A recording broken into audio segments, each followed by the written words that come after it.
আজকে বুধবার সকাল এখন 11টার মতো বাজে। এসেছি একটুখানি আমরা সবাই বড় রাস্তার কাছে, কারণ গঙ্গা মায়ের মূর্তি যেটা রয়েছে পুরনো মূর্তিটাকে আজকে ভাসান দিয়ে আবার নতুন করে মূর্তি করার কাজ স্টার্ট হবে, কারণ আমাদের পৌষ মাসে রয়েছে মায়ের পুজো।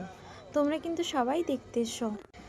চলো এখন মায়ের আরতি পর্ব সেরে নেওয়া হচ্ছে, মানে কনকাঞ্জলি দেওয়া হচ্ছে আর কি। কনকাঞ্জলির শেষে মায়ের ভাসান হবে। চলো সেই ভিডিও তোমাদের সঙ্গে শেয়ার করে নেব আমি আজকে।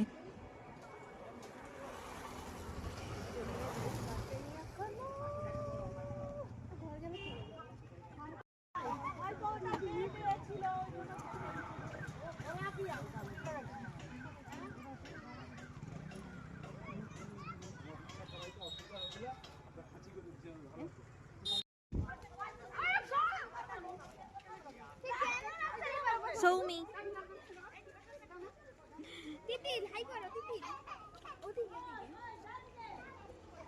তো হাসো, ওলে বাবা।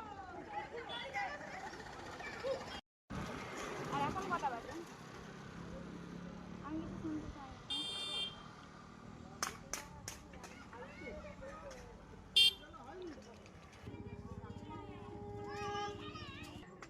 ওগুলা ভিতরে নাই থাকি যে। ইয়া কি করবি বল তোরা?